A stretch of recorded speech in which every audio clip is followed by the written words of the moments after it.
Hello everyone, my name is Sarah Battershell, and today I'll be presenting on how I use Bloom's digital taxonomy in my teaching practice. In this presentation, I'll share why I chose this learning theory, explain its key components, and show how I apply it to my specific learning group of healthcare professionals and medical students. My goal is to demonstrate how this theory can transform the way we approach technology-driven medical training. To start, let me briefly describe my learner group. I primarily teach healthcare professionals and medical students. These learners are highly motivated and knowledgeable about medicine, but they have different levels of comfort with technology. Some are very tech savvy, while others may struggle when new systems are introduced. In my courses, they need to achieve two main outcomes. They must master electronic medical records, or EMR systems, which are essential for documenting and managing patient care. And they must strengthen their clinical reasoning skills, especially when analyzing disease progression, like heart failure, which can present in many ways and requires nuanced decisions. The challenge is that they need both structured guidance to build technical skills and opportunities to apply critical thinking in complex, realistic scenarios.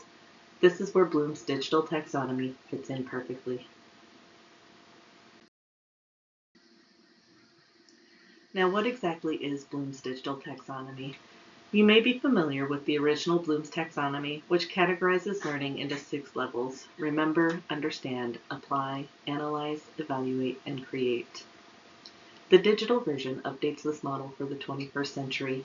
It recognizes that technology is now an integral part of how students learn, practice, and demonstrate knowledge. Each cognitive level is associated with digital actions and tools that enhance learning.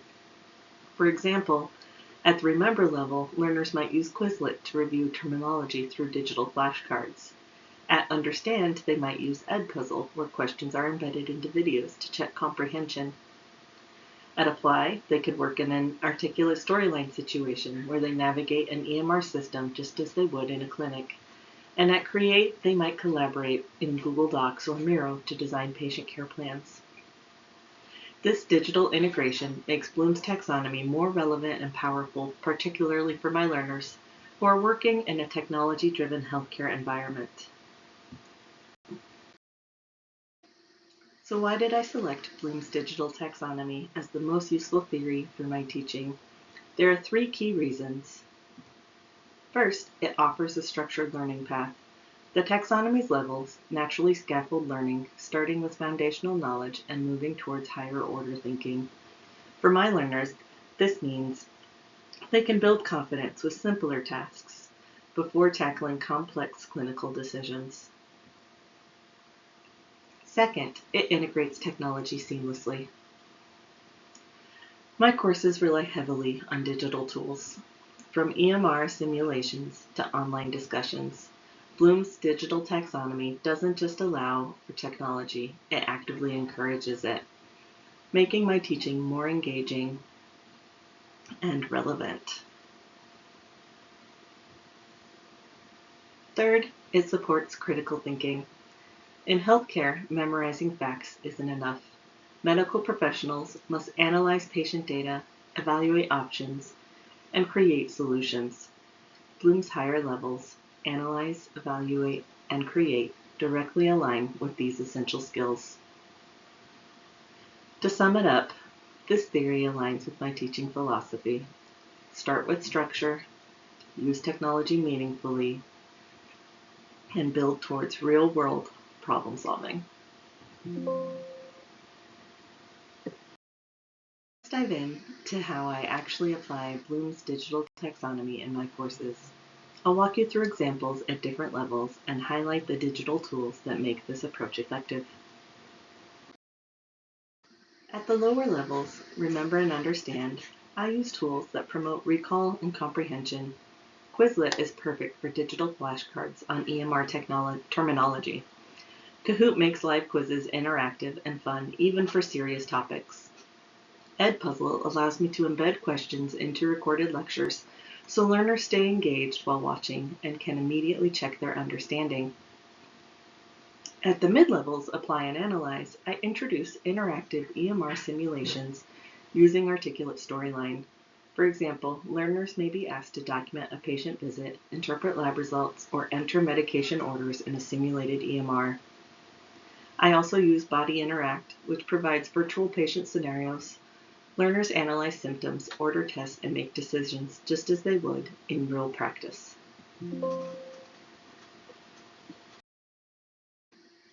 Modeling is crucial, especially for complex tasks. I create Camtasia screen capture videos where I demonstrate EMR workflows step by step. Learners can pause, rewatch, and follow along at their own pace. For disease progression cases, I share expert analysis videos via YouTube or Loom. For example, I might walk through a heart failure case, showing how I interpret data and choose a treatment plan. After watching, learners practice by applying the same reasoning to a new case. At the higher levels, evaluate and create, I incorporate collaborative activities. Using Padlet, learners post and comment on each other's treatment approaches. In Microsoft Teams, they participate in discussion threads, analyzing case studies. For group projects, Google Docs or Miro allow real-time co-authoring of care plans. These activities mirror the teamwork required in healthcare settings, where professionals must collaborate to make the best decisions.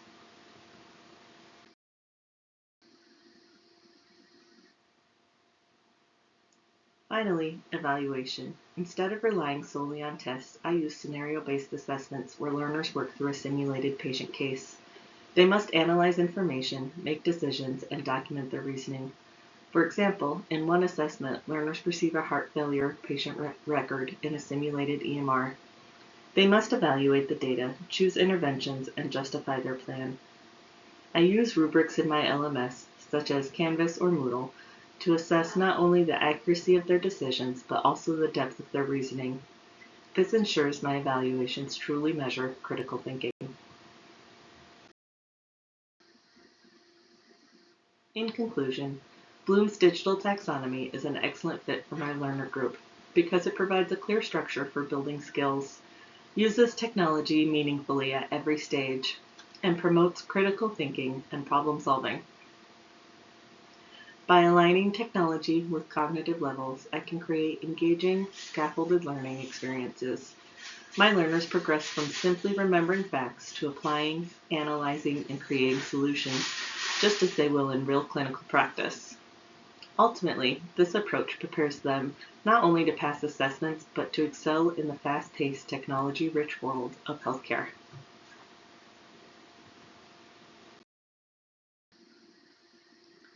Thank you for listening to my presentation. I hope this has given you insight into how Bloom's digital taxonomy can be applied effectively in medical education.